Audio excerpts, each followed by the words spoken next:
Eto na, Barangay Ginebra.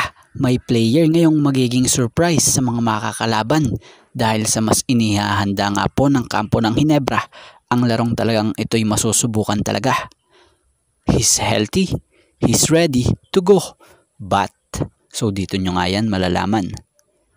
At Gilas Pilipinas, may nakahanda ng bigman pamalit sa injured na si Kai Sotto kung sakaling ito'y hindi makapaglaro sa paparating na third window ng FIBA Asia Cup qualifiers.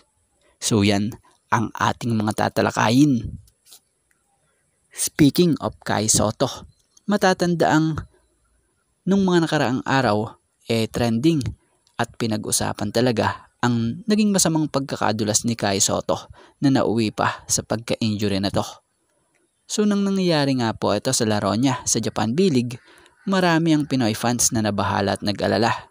Bukod dyan, nalalapit pa naman na ang panibagong window ng FIBA Asia Cup qualifiers na sasabakan ng Gilas Pilipinas. Kaya naman batay sa ilang report dito, kung sakaling hindi makalaro sa Gilas si Kai Sotto, meron naman ng bigmang nakahanda na ang Gilas na papalit sa pwesto nito. At eto nga ayon, si Japet.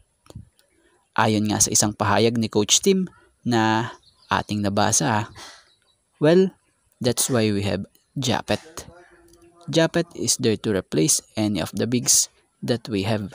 And if you can tell me if there's another big out there that equates Japet's size and ability, then I'll be happy to look at him.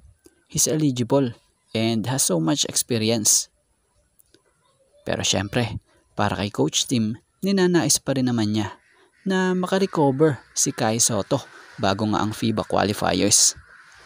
At about pa rin sa Gilas kung may Japet, tandaan nyo, may Mason Amos pa. At bukod dyan ito rin ang kaabang-abang yung possible pagbabalik nila Jamie Malonzo and AJ Edu.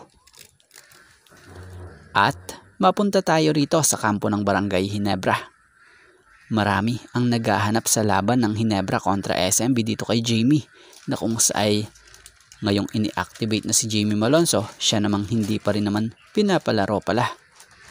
Ito nga ang dahilan kung bakit hindi pala talaga minamadali ng Ginebra na maibalik or mapaglaro agad si Jamie Malonzo. Ngayon nga raw kasi batay kay Ginebra head coach, right now he is healthy and he's cleared by the trainers. But now it's about really getting into game shape for him. So yun pala, hindi nila isusugal na paglaruin agad si Jamie nang wala pa ito sa kanyang shape. Dahil kung gagawin nilang paglaruin ito nang wala pa sa tamang forma, baka lang mauwi muli ito sa injury. So ang gusto nga po nila Coach Tim ma-make sure nga nila na 100% na itong si Jamie Malonzo bago nila uli or bago ito bumalik sa hardcourt. So mukhang magiging surprise pa nga yan ang magiging pagbabalik hardcourt ni Jamie dahil sa titingnan pa at pakikiramdaman pa sa ensayo nila Coach Tim bago ito sumalang. Susunod na makakalaban nga po ng Ginebra sa elimination ngayon ay itong Northport Batang Pier na siyang kaabang-abang din kung dito na ba gagamitin itong si Jamie Malonzo or sa mga susunod pang magiging game ng Barangay Ginebra. So yan, sa ngayon ito nga lang po muna ang ating sports pasada. And thank you for watching guys, and God bless everyone.